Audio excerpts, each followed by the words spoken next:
नमस्कार मित्रांनो, आजच्या व्हिडिओमध्ये आपण जाणून घेणार आहोत स्वामी विवेकानंद यांच्याबद्दल। स्वामी विवेकानंद हे मूळचे बंगालचे रहिवासी असलेले भारतीय हिंदू विचारवंत होते।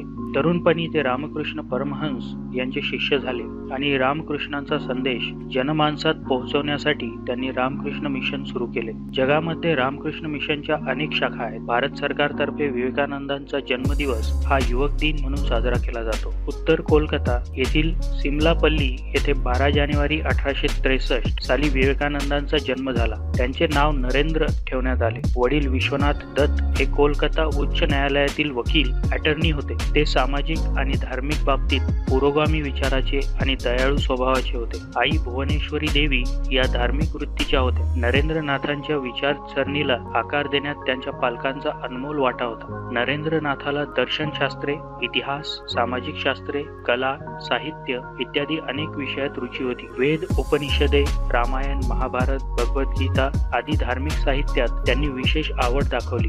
त्यांना शास्त्रीय संगीताची देखील जाण होती आणि त्यांनी बेनी गुप्ता आणि अहमद खान या उस्तादांकडून गायन आणि वादनाचे रीतसर शिक्षणही घेतले। किशोरावस्थेपासूनच व्यायाम, खेळ आदी उपक्रमांमध्ये त्यांचा सक्रिय सहभाग होता। जुनाट अंधश्रद्धा आणि जाती आधारित भेदभाव यांच्या वैधतेसंबंधी त्यांनी लहान वयातच प्रश्न उपस्थित केले होते आणि सारासार विचार आणि व्यवहारिक दृष्टिकोन यांचा आधार नसलेली कुठलीही गोष्ट स्वीकारण्यास नकार दिला। विवेकानंद हे मित्र परिवारात प्रिय होते। त्यांचे मित्र त्यांना पिलेया नावाने हाक मारत तर त्यांचे गुरु नोरेन या शब्दाने हाक मारत। नरेंद्रनाथांनी आपल्या घरीच शिक्षणाची सुरुवात केली। नंतर त्यांनी 1871 साली ईश्वरचंद्र विद्यासागर यांच्या मेट्रोपॉलिटन इन्स्टिट्यूशन मध्ये प्रवेश घेतला आणि 1879 मध्ये प्रेसिडेन्सी कॉलेजची प्रवेश परीक्षा उत्तीर्ण झाले। काही दिवस या संस्थेत राहिल्यानंतर पुढे त्यांनी जनरल असेंब्लीज इन्स्टिट्यूशन मध्ये प्रवेश घेतला।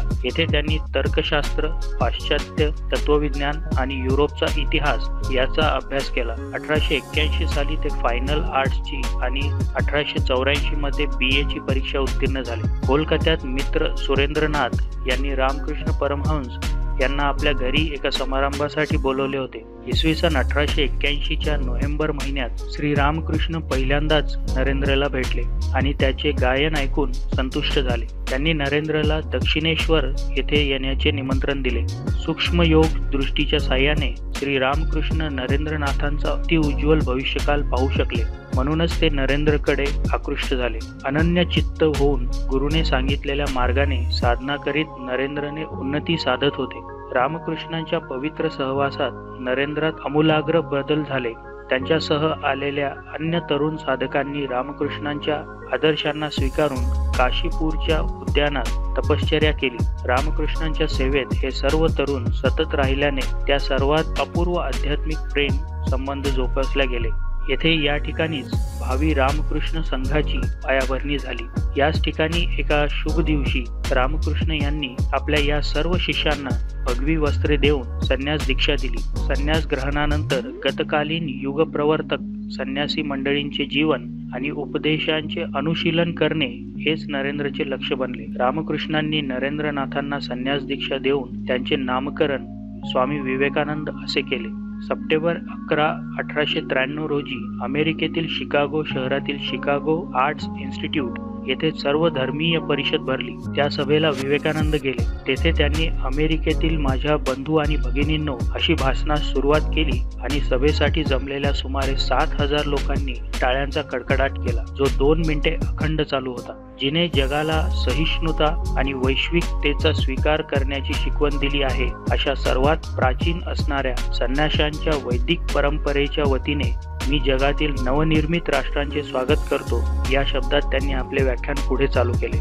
न्यूयॉर्क क्रिटिक नेत्यांच्या बद्दल लिहिले आहे की ते दैवी वक्तृत्वचे धनी तर आहेतच, परंतु त्यांचे धीर गंभीर उद्गार देखील त्यांच्या काशाय वस्त्रात शोभून दिसणाऱ्या तेजस्वी मुखमंडलाहून काही कमी आकर्षित नाही। वेदांत आणि योग या विषयावर त्यांनी अमेरिका, इंग्लंड आणि इतर काही युरोपीय देशांमध्ये जाहीर तसेच खाजगी व्याख्याने दिली। अमेरिका आणि इंग्लंड देशांमध्ये त्यांनी वेदांत सोसायटी स्थापन केली। केली. शुक्रवार जुलै 4, 1902 या दिवशी त्यांनी कोलकात्याजवळील बेलूर मठात समाधी घेतली. समाधी घेण्याच्या दिवशी त्यांनी पहाटे बेलूर मठात परिवाजकांना शुक्ल यजुर्वेदाचा पाठ शिकवला आणि स्वामी प्रेमानंद या गुरुबंधू समवेत काही काळ फिरत असताना रामकृष्ण मठाच्या भविष्यासंबंधात काही सूचना केल्या.